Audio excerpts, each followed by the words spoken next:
They all laughed when they thought I couldn't hear, but I did. Every word, every snort behind those champagne flutes, every whisper wrapped in venom. I stared at the place card in front of me. White, pristine, expensive, in black serif print. IDIOTTRASH. Not a joke, not a typo. My wife glanced at it, covered her smirk with a sip of wine, and leaned in to her boss, Cassandra, with a gleam in her eye like they were in on the same cruel joke. They were. That moment split my world into two. Before that night, I was the supportive husband, the quiet investor, the man behind the curtain funding her rise. After, I became something else, something colder, sharper, the version of me they never saw coming. We were married 8 years. I met her when she was pouring drinks at a rooftop lounge downtown. Ambitious, hungry. I admired that.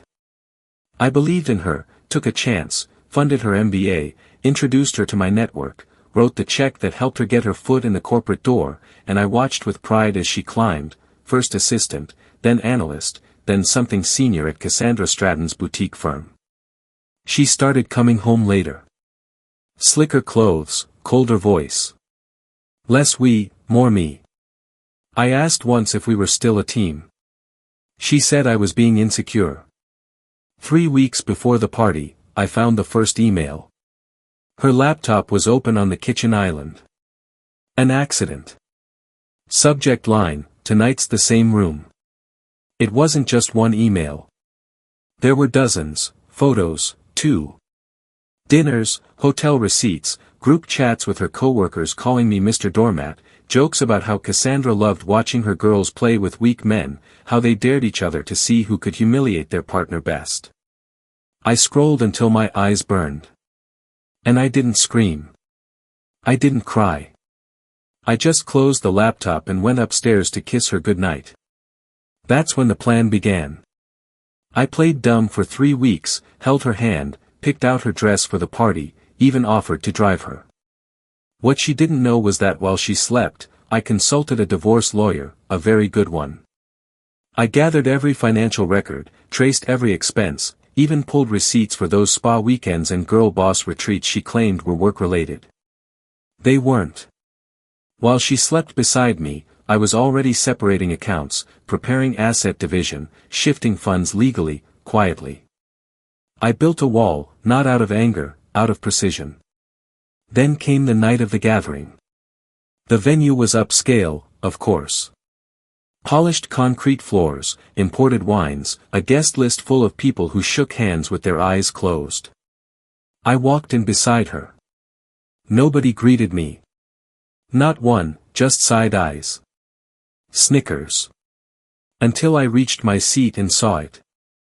IDIOTTRASH. She didn't expect me to sit, but I did. I sat, smiled, and watched them all from across the candlelight. Cassandra raised her glass and toasted unshakable women. The table cheered. I chewed my steak in silence. She never noticed the file folder in my bag or the non-disclosure contracts or the private investigator's report or the photos. She didn't notice the USB drive I slipped into the jacket pocket of her firm's legal counsel on the way to the bar, but she noticed when I stood up to leave. She grabbed my arm, fake concerned. Leaving already? I smiled. Just tired. And then I turned to Cassandra.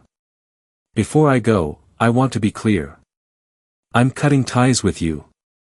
There was a pause. Just a second. Confusion flickered behind her Botoxed face. Then I walked out. What followed was a chain reaction. They couldn't stop it. The legal notice arrived 3 days later. Divorce on grounds of infidelity. I submitted documented evidence, financial misconduct, marital cruelty. And because of the contracts she'd signed using my name as guarantor, the firm's upcoming deal with a European fund collapsed.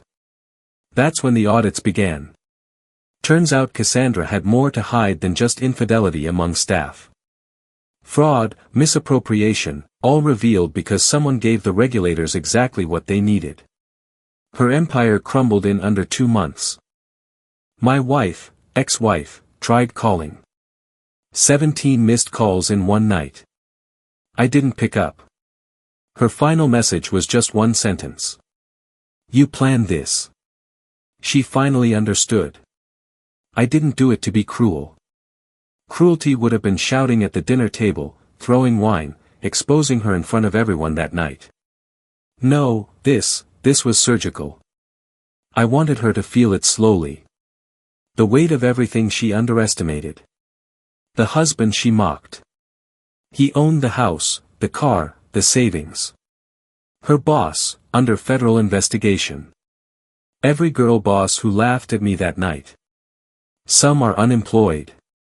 Some are being sued. Some are suddenly very quiet online. I remember the smell of that venue. Linen napkins, sea base, citrus-scented hand soap in the bathroom. But mostly I remember the silence as I turned my back on them.